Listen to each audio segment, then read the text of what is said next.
અમદાવાદની ખ્યાતિ હોસ્પિટલ બાદ વડોદરાની અંજના હોસ્પિટલનો વિડીયો વાયરલ થતા રાજ્ય સરકાર હરકતમાં આવી છે.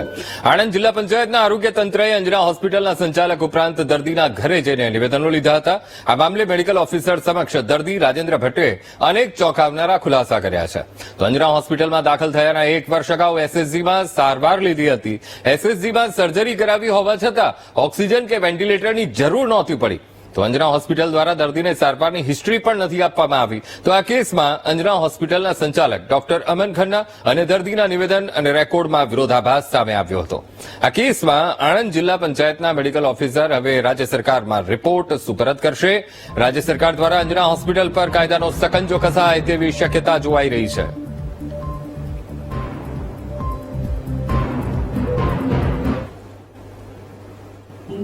आयुष्मान रखा है क्योंकि वार्ड में आयुष्मान अप्रूव नहीं करेगा, इनको ये समझाया मैंने. आईसीयू में इसीलिए रखा है क्योंकि देखो वार्ड की पेमेंट जितनी भी होती है आयुष्मान अप्रूव नहीं करेगा कि इतनी हाई एंटीबायोटिक आप वार्ड में क्यों दे रहे हो. उनको ये नहीं पता कि पाइलोनेफ्राइटिस में यही एक काम करने वाला है. आप समझे मेरी बात.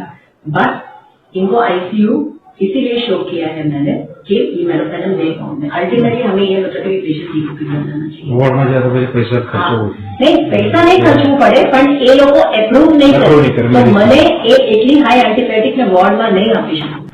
एंड वेरी फ्रैंकली ये कब डिसअप्रूव करते हैं हमें पता लगता है. जैसे इन्हीं की तरह एक पेशेंट अभी बस कल ही आई है फॉलोअप के लिए, तो 10वें दिन इनका क्वेरी आया कि पाइलोन, क्योंकि इनको फीवर पे हर पेशेंट अलग होता है, तो उनको फीवर पे फीवर आ रहा था और शुगर भी कम हो रहा था.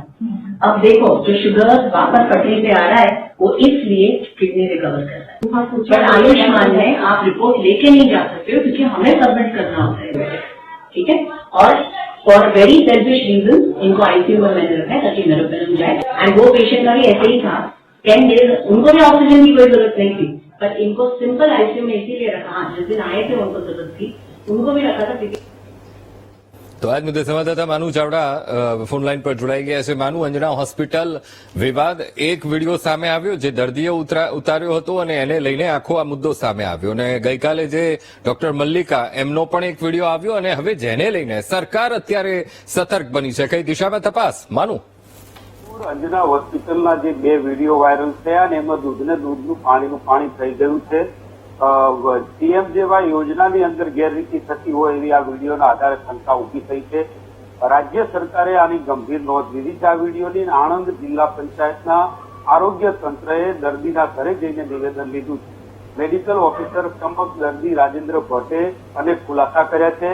અંજના હોસ્પિટલમાં દાખલ થયાના 1 વર્ષ અગાઉ એસએસજીમાં સારવાર લીધી હતી. એસએસજીમાં સર્જરી કરાવી છતાં ઓક્સિજન કે વેન્ટિલેટરની જરૂર નહોતી પડી. અંજના હોસ્પિટલ દ્વારા દર્દીને સારવારની હિસ્ટ્રી પણ નથી આપવામાં આવી અને અંજના હોસ્પિટલના સંચાલક ડોક્ટર અમન ખન્ના અને દર્દીના નિવેદન અને રેકોર્ડિંગમાં જે વિરોધાભાસ છે સામે આવ્યું છે. આણંદ જિલ્લા પંચાયતના મેડિકલ ઓફિસર હવે રાજ્ય સરકારને સમગ્ર રિપોર્ટ સુપરત કરશે અને સરકાર અંજના હોસ્પિટલ વિરુદ્ધમાં કાર્યવાહી કરશે. અંજના હોસ્પિટલ અત્યારે કાયદાના સકંજો કસાઈ રહ્યો એવી દ્રશ્યો દેખાઈ રહ્યા છે, કારણ કે આણંદ જિલ્લાના જિલ્લા પંચાયતના અધિકારીએ તપાસ કરી અને દર્દીનું નિવેદન પણ લીધું છે. જી જી બિલકુલ માનુ, સમગ્ર માહિતી સાથે જોડાવા બદલ આપનો આભાર.